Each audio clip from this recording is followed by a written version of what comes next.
بسم اللہ الرحمن الرحیم. ڈیئر اسٹوڈنٹس، معزز و محترم ناظرین و سامعین، پروفیسر ڈاکٹر حافظ محمد مشتاق آپ سے مخاطب ہے اور آپ سماعت کر رہے ہیں ڈاکٹر حافظ محمد مشتاق یوٹیوب چینل. ایم اے اسلامیات کی تیاری اور پی سی ایس سی میں لیکچرشپ کی تیاری کے سلسلے میں مختلف لیکچرز کا سلسلہ جاری ہے، اور آج کا جو لیکچر ہے وہ لیکچرشپ کے امیدواروں کے لیے بالخصوص اور ایم اے اسلامیات کے امیدواروں کے لیے بالعموم یہ خاص اہمیت کا حامل ہے. لیکن ایک بات میں واضح کر دوں کہ اس طرح کے لیکچرز کے بعد ایم اے اسلامیات کے اسٹوڈنٹس وہ کومنٹس کے اندر یہ لکھتے ہیں کہ ایم اے اسلامیات کے لیکچر ہی ڈیلیور کریں، تو ان سے میں یہ کہوں گا کہ آپ کا ہر پیپر میں 20 نمبر کا سوال شارٹ کویسچن کا آتا ہے، اور وہ شارٹ کویسچن آپ کو کہیں سے بھی آپ کے سبجیکٹ سے ریلیٹڈ کوئی بھی سوال پوچھ سکتے ہیں. لہٰذا آپ کے جو بک کے اینڈ پر کچھ سوالات یہ ہوتے ہیں وہ کافی نہیں ہوتے، اس لیے آپ ان تمام لیکچرز کو بغور دیکھا کریں، سنا کریں اور شارٹ کویسچن کی تیاری کیا کریں. اور جو لیکچرشپ کی تیاری کر رہے ہیں ان کے لیے بہت ہی زیادہ مفید ہیں، ان کو اچھے طریقے سے سنیں اور تیاری کریں.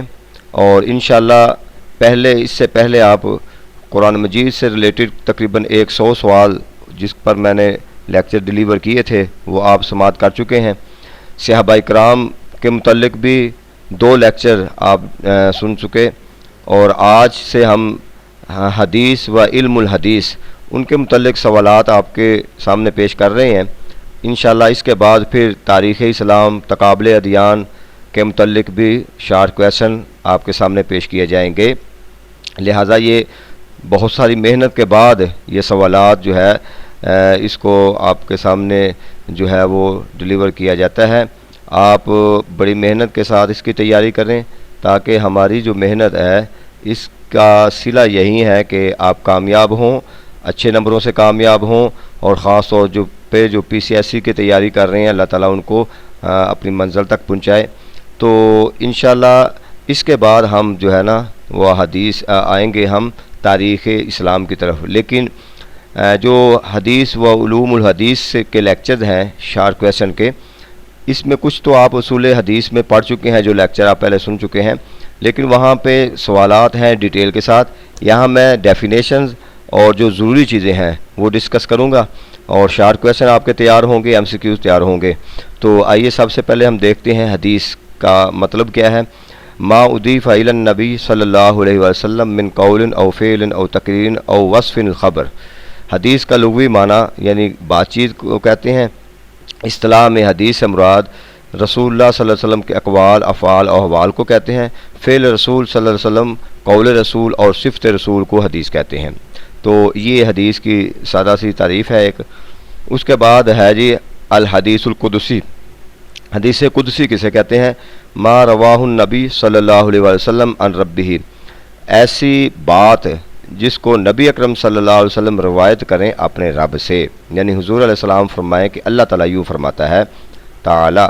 ویسمى اذن الحدیث الربانی، اس کو حدیث ربانی بھی کہتے ہیں. اب اردو میں لکھنے والوں کے لیے آسانی سے وہ لکھ لیں اس کی ٹرانسلیشن کہ ایسی حدیث، ایسی خبر، ایسی بات جو نبی اکرم صلی اللہ علیہ وسلم رب کی طرف منسوب کریں یا رب سے روایت کریں. اچھا کہتے ہیں جی مرتبۃ الحدیث القدسی بین القرآن والحدیث النبوی، کہ حدیث قدسی کا جو مقام و مرتبہ ہے وہ قرآن اور حدیث نبوی کے درمیان میں آتا ہے، یعنی قرآن کے بعد اور حدیث نبوی سے پہلے یہ درمیان کی کیفیت ہے. تو اس کو حدیث قدسی کہتے ہیں، اس لیے کہ ہم جب قرآن کی ڈیفینیشن کرتے ہیں تو قرآن کی ڈیفینیشن ہے القرآن الکریم ینسب الی اللہ تعالی لفظا و معنی. قرآن اس کو کہتے ہیں کہ جو آپ اردو میں بھی لکھ سکتے ہیں، جو اردو میں لکھنے والے ہیں، جو عربی میں لکھنے والے ہیں وہ عربی میں لکھ لیں. قرآن کریم جو کہ اللہ کی طرف لفظاً اور معناً منسوب ہو اس کو قرآن کہتے ہیں. اور حدیث نبوی جو ہے ینسب الی النبی صلی اللہ علیہ وسلم لفظاً و معناً، جو نبی اکرم صلی اللہ علیہ وسلم کی طرف لفظاً اور معناً منسوب ہو اس کو حدیث نبوی کہتے ہیں۔ والحدیث القدسی، اور حدیث قدسی ینسب الی اللہ تعالی معناً لا لفظاً، حدیث قدسی اس کو کہتے ہیں کہ جو اللہ کی طرف منسوب ہو معناً لفظاً نہیں، یعنی وہ معناً تو اللہ کی طرف سے ہے مگر الفاظ حضور علیہ السلام کے ہیں، اس کو حدیث قدسی کہتے ہیں۔ اگر الفاظ بھی حضور علیہ السلام کے ہوں اور معنی بھی تو اس کو حدیث نبوی کہیں گے، اور اگر لفظ اور معنی دونوں اللہ کی طرف سے ہوں اس کو قرآن کہتے ہیں۔ تو آگے ہے جی حدیث کی اہمیت پر 2 آیات لکھیں۔ یا ایھا الذین آمنوا اطیعوا اللہ واطیعوا الرسول، اے ایمان والو اللہ کی اطاعت کرو اور رسول کی اطاعت کرو۔ اللہ کی اطاعت کرو یہ قرآن ہے، رسول کی اطاعت کرو یہ حدیث ہے، تو یہ اس کی اہمیت پر ہے۔ اور آگے فرمایا وَأَنزَلْنَا إِلَيْكَ الذِّكْرَ لِتُبَيِّنَ لِلنَّاسِ، اور اے نبی صلی اللہ علیہ وسلم ہم نے آپ کی طرف اس ذکر یعنی قرآن کو نازل کیا تاکہ آپ لوگوں کے لیے اس کی وضاحت کر دیں، واضح کر دیں، بیان کر دیں۔ تو یہ حدیث کی ایک لغوی تشریح اور اصطلاحی تشریح میں نے بیان کی ہے۔ آگے اس کی حدیث کی اقسام کی طرف آ جائیں۔ سب سے پہلے عدد روات، راوی کی جمع روات، راویوں کی تعداد کے حوالے سے حدیث کی اقسام کہ راویوں کی تعداد کس حدیث میں کتنی ہوتی ہے۔ تو سب سے پہلے حدیث متواتر، متواتر حدیث جو ہے وہ اس کا درجہ ہے بہت زیادہ، قرآن کے بعد اس کا درجہ آتا ہے، یعنی ایسی بات جو تواتر کے ساتھ صحابہ کرام سے لے کر حضور علیہ السلام سے انہوں نے سنی اور آج تک وہ بات ہم تک پہنچ گئی۔ جیسے قرآن تواتر کے ساتھ پہنچا، اسی طرح کچھ حدیث ہیں جو تواتر کے ساتھ پہنچی ہیں جس کے اندر کچھ شرائط پائی جاتی ہیں، یعنی راویوں کی کثرت اس میں پائی جاتی ہے۔ اب راویوں کی کثرت اس کے اندر مختلف اقوال ہیں کہ کم سے کم کتنی ہے، زیادہ تو بہت زیادہ ہو سکتی ہیں لیکن کم سے کم راویوں کی تعداد جو ہے وہ 10 کسی بھی طبقہ میں 10 راویوں سے تعداد کم نہ ہو۔ بعض لوگوں نے 5 بھی کہا ہے آئمہ نے، لیکن جو متفق قول زیادہ تر ہے وہ 10 ہے۔ 10 راویوں سے کم ان کی تعداد نہ ہو کسی بھی طبقہ میں، ایک شرط۔ دوسری شرط یہ ہے کہ راویوں کا جھوٹ پر اتفاق کرنا عادتاً محال ناممکن ہو، یعنی اتنے زیادہ راوی ہیں تو ان کا جھوٹ پر اتفاق کر لینا، اکٹھ ہو جانا کہ سارے مل کر یہ ممکن نہیں ہے۔ اور پھر راویوں کی یہ کثرت ابتدائی سند سے لے کر انتہائی سند تک بدستور جاری رہے، تو یہ جس کے اندر شرائط پائی جائیں گی اس کو ہم متواتر حدیث کہیں گے۔ اس کی 2 قسمیں ہیں، متواتر لفظی اور متواتر معنی۔ لفظی مطلب ہے ہوا ما تواتر لفظ و معنی، یعنی متواتر لفظی اس کو کہتے ہیں کہ جو لفظاً اور معناً جس میں تواتر پایا جاتا ہے، یعنی الفاظ بھی اس کے اور معنی بھی تواتر کے ساتھ چلتا آ رہا ہے۔ تو جس کے اندر لفظاً معنی ہو اس کو متواتر لفظی کہتے ہیں، اور جو معنی کے حوالے سے ہو اس کو متواتر معنوی کہتے ہیں۔ تو یہ ذہن میں رکھ لیں، یہ ذرا تھوڑا سا الگ الگ ہو گیا ہے۔ تواتر لفظی جس میں لفظاً تواتر پایا جاتا ہے، اور معنوی جس میں معنی تواتر پایا جاتا ہو۔ آگے ہے جی لغتاً الحاد کسے کہتے ہیں؟ الحاد، اچھا ایک اور بات ذہن میں رکھ لیں، تواتر کے علاوہ باقی تمام اقسام جو ہے وہ خبر احاد کی ہیں، یہ جمع ہے احد کی۔ الواحد بھی کہتے ہیں، خبر الواحد ہوا ما یروی شخص واحد، جو جس کو ایک شخص روایت کرتا ہو۔ اصطلاحاً کہتے ہیں ہوا ما لم یجمع شروط التواتر، جو تواتر کی شرائط تک نہ پہنچتی ہو اس کو خبر احاد ہی کہتے ہیں۔ ٹھیک ہے جی۔ مشہور، اب اس کی پہلی قسم ہے، یا آپ یوں کہہ لیں راویوں کی تعداد کے حوالے سے متواتر کے بعد یہ دوسری قسم ہے مشہور۔ مشہور کی تعریف کیا ہے اصطلاحاً؟ ما رواہ ثلاثاً فاکثر فی کل طبقۃ ما یبلغ حد التواتر، کہتے ہیں کہ جو کسی ایک ہر طبقہ میں کم سے کم راویوں کی تعداد 3 ہو، لیکن زیادہ بھی ہو سکتی ہے مگر وہ حد تواتر کو نہ پہنچے، اس کو کیا کہتے ہیں؟ مشہور حدیث کہتے ہیں۔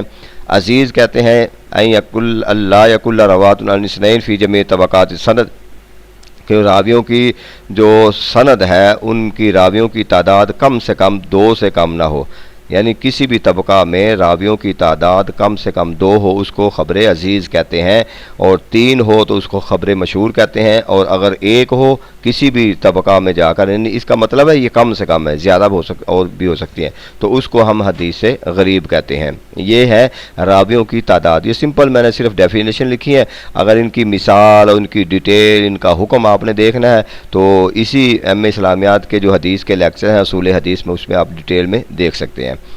اس کے بعد ہے جی حدیث کی اقسام بلحاظ مقبول، یعنی کون سی حدیث کتنی مقبول ہے اس حوالے سے جو اس کی اقسام بیان کی گئی ہیں وہ بھی 4 ہیں، صحیح لذاتہ اور صحیح لغیرہ، حسن لذاتہ اور حسن لغیرہ، اور ایک اس کو ضعیف بھی ہے ان پر۔ صحیح لذاتہ کہتے ہیں ما اتصل سندہ بنقل العدل الضابط عن مثلہ لا منتہا من غیر شذوذ ولا علہ، یہ اس کے اندر 5 شرائط پائی جائیں گی تو اس کو صحیح لذاتہ کہتے ہیں، یعنی اتصال سند۔ اتصال سند کا مطلب ہے ابتدا سے انتہا تک تمام راوی جو ہیں وہ ایک دوسرے سے ملے ہوئے ہیں، گیپ نہیں ہے درمیان میں، منقطع نہیں ہے۔ اس کے بعد ہے جی جو سارے کے سارے عادل ہیں، ضابط ہیں، عادل ہیں کہ یعنی عدل کرنے والے ہیں، انصاف کرنے والے ہیں، اور ضابط ہیں ان کا حافظہ مضبوط ہے، ان مثلیہ الی منتہا من غیر شذوذ، وہ ان میں سے کوئی بھی غیر شذوذ نہیں ہے۔ غیر شذوذ کہتے ہیں کہ کوئی سکہ راوی اوثق کی مخالفت کرے، یہ انشاءاللہ آگے ڈیٹیل میں بتا دوں گا۔ یعنی آپ یوں کہیں کہ کوئی صحیح کسی کے پاس کوئی ایسی روایت ہے وہ بڑی مضبوط ہے لیکن وہ مخالفت کر رہی ہے اس سے بھی زیادہ مضبوط کی، تو اس کو غیر شذوذ کہتے ہیں۔ ولا علہ کا بیماری کو کہتے ہیں، کسی کو کوئی ایسا مرض لاحق نہیں ہے، تو یہ علت کو ان کے اندر نہیں پائی جاتی۔ یہ 5 شرائط جس میں پائی جاتی ہیں اس کو حدیث سے صحیح لذاتہ ہی کہتے ہیں۔ اس کا حکم کیا ہے کہ اس پر عمل کرنا واجب ہے، یہ اس پر سب کا اجماع ہے۔ اس کے بعد آ جاتا ہے جی حسن لذاتہ، خبر الاحاد بنقل عدم تام ضبط متصل سند غیر معلن ولا شاذ ہوا۔ اس کے اندر کہتے ہیں خبر احاد اس کو جو عدم تام ضبط، یعنی عدل بھی ہے اس کے اندر پایا جاتا ہے، تام ضبط بھی ہے، متصل سند بھی ہے، غیر معلل بھی ہے، ولا شاذ نہ وہ شاذ ہے۔ تو یہ ایسی حدیث جس کے اندر وہ جو 5 شرائط اوپر ہم نے صحیح حدیث میں پڑھی ہیں اس کے اندر باقی تو ساری اسی طرح پائی جاتی ہیں، لیکن یہ جو خف الضبط یعنی ضبط والا معاملہ ہے اس میں تھوڑی سی کمی آ جائے تو اس کو ہم کیا کہیں گے، اس کو ہم صحیح لغیرہ کہیں گے، ٹھیک ہے جی، سوری اس کو حسن کہیں گے، حسن لذاتہ ہی کہیں گے۔ اور صحیح لغیرہ کہتے ہیں کہ جب الحسن لذاتہ اذا تعدد طرقہ، یعنی جب حسن لذاتہ یہ والی کسی اور طرق سے کسی اور رستے سے آ جائے، یعنی پہلے ایک رستے سے آئی پھر کسی اور راوی نے اس کو بیان کر دیا تو وہ اس کا درجہ تھوڑا بڑھ گیا، وہ صحیح لغیرہ ہی ہو گئی، ٹھیک ہے، وہ اس سے زیادہ تھوڑی سی مضبوط ہو گئی۔ اس کے بعد آ جاتا ہے جی یہ اس کی وضاحت بھی کی گئی ہے، والحسن لذاتہ اذا روی عن طریق آخر مثلہ او اقوی منہ، یعنی وہی حدیث کسی اور رستے سے جب آ گئی یا اس سے مضبوط رستے سے آ گئی تو وہ کیا بن جائے گی، صحیح لغیرہ ہی بن جائے گی۔ تو یہ جو ہے وہ حسن لذاتی سے اعلیٰ مرتبے کی ہے لیکن صحیح لذاتی سے کم تر ہے۔ حسن لغیرہ ہوا ضعیف، یہ کہتے ہیں یہ حدیث ضعیف ہے، اذا تعدد طرقہ ہو، لیکن وہ مختلف طرق سے آئی ہے، ولم یکن سبب ضعفا فسق راوی و کذبہ، لیکن اس کی ضعف کا یعنی راویوں کی جو علت ہے وہ کیا ہے کہ اس کے اندر فسق، راوی کا فسق اور جھوٹ اس کی علت نہیں ہے، یہ سبب نہیں ہے اس کے ضعیف ہونے کا۔ ضعیف ہونے کا اور مثلا بول جانا، ٹھیک ہے، یا اس کا ضبط میں کمی آ جانا، یہ اتصال سند، یہ کوئی ایسی اور علت پائی جاتی ہے، یہ علت نہیں پائی جاتی کہ راوی فاسق ہے یا جھوٹ بولتا ہے۔ یہ اگر علت نہ پائی جاتی ہو اور کوئی علت پائی جاتی ہو اور وہی حدیث مختلف رستوں سے آتی ہو، مختلف طرق سے آتی ہو، اس کو حسن لغیرہ ہی کہتے ہیں۔ تو حسن لغیرہ ادنا مرتبہ میں حسن ذاتہ ہی، یہ اس سے حسن ذاتہ ہی سے ادنا ہے، یہ اس سے کم تر ہے۔ تو یہ جی آج حدیث کی اقسام ہیں، کچھ میں نے بیان کی ہیں، اور اس کے بعد مزید اس کی اقسام آئیں گی۔